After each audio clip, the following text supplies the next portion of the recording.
ইসলামী আন্দোলন না আসলে আমরা যে আল্লাহকে চিনেছি, যে রবকে চিনেছি, আর আম জনতা যে আল্লাহকে ডাকে আর যে রবকে সিজদা করে, এই দুই আল্লাহর পরিচয়ের মধ্যে পার্থক্য আছে কিনা বলেন?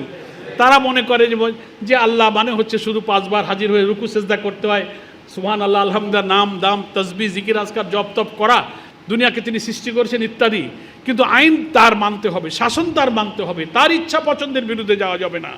আমার ব্যক্তির, নফসের, দেশের, শাসকের, কোনো তাগুতের, কোনো জাহিলিয়াতের কাছে মাথা নত করা যাবে না। একটাই আইন চলবে, ইনিল হুকম ইল্লা লিল্লাহ, শুধুমাত্র আল্লাহ ছাড়া কারো হুকুম চলবে না।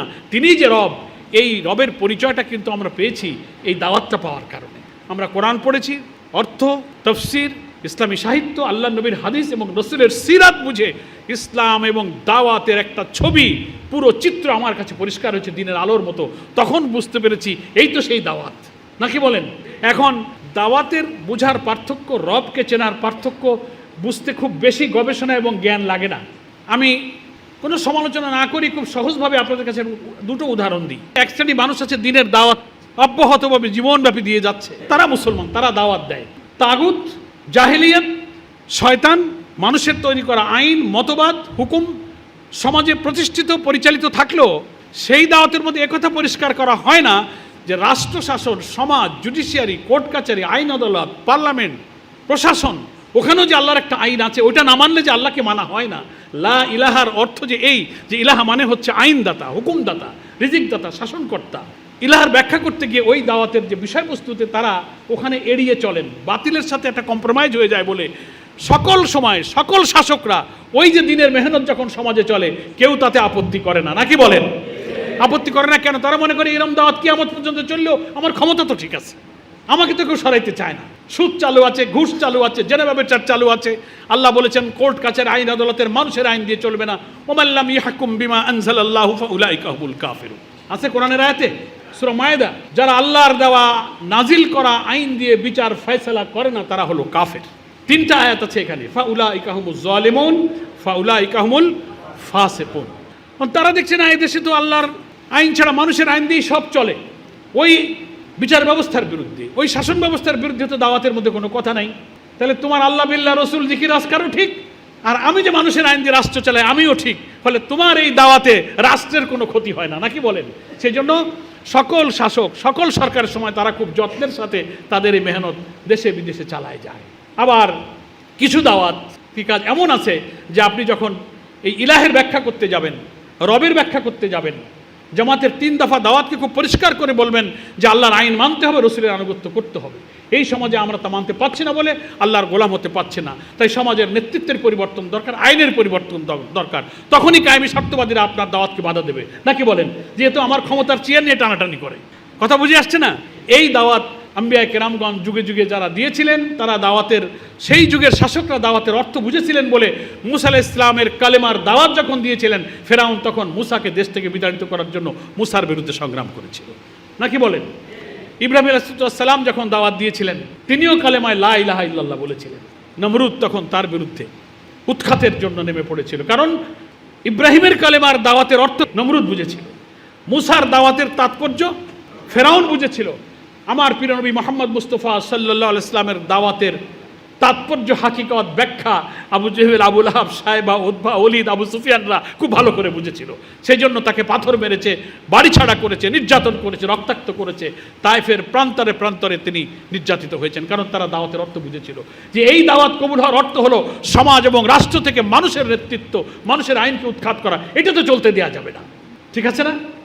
আপনারা সৈয়দ কুতুব শহীদের ফাঁসির কাহিনী শুনেছেন, অনেক শহীদদের এরকম কাহিনী আছে। ফাঁসিতে নেওয়ার আগে কলেমা পড়ানোর জন্য আসছে একজন হুজুর, ওই যে জেলখানায় নির্ধারিত একজন হুজুর থাকে, গোসল করেন, 2 রাকাত নামাজ পড়ে নিয়ে যায়।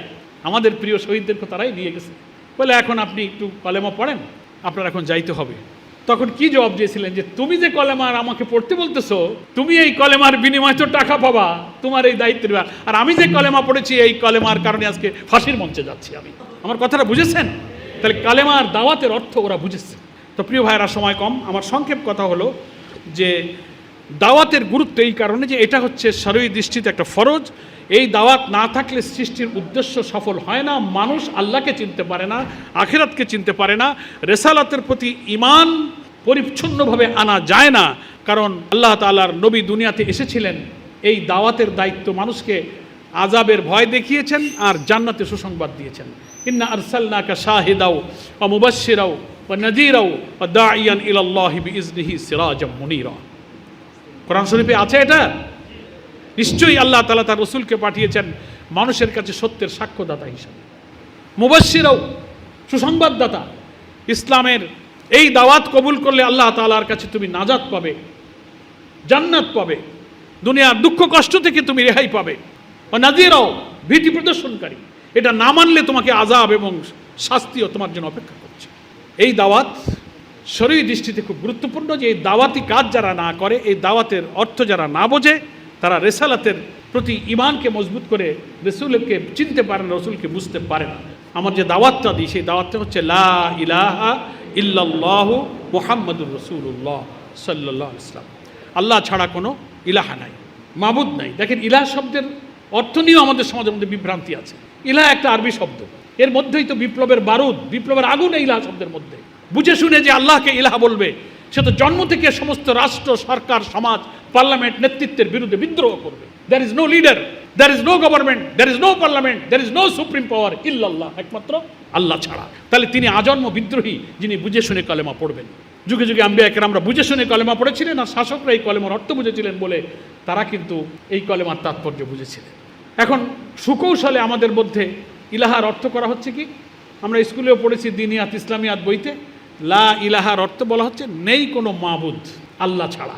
তা মাবুদও কিন্তু আর একটা আরবি শব্দ, নাকি? মাবুদ আর একটা আরবি শব্দ। তো একটা আরবি শব্দের বাংলা তর্জমায় যদি আরেকটা আরবি শব্দ দিয়ে আপনি করেন, তার মূল তাৎপর্য লুকানো থাকে এই উপাস্য, যাকে সেজদা করা যায়, পূজা উপাসনা করা যায়, সম্মান করা যায়, শ্রদ্ধা করা যায়, এমন একটা পূজনীয় উপাস্য একটা সত্তাকে বোঝায়।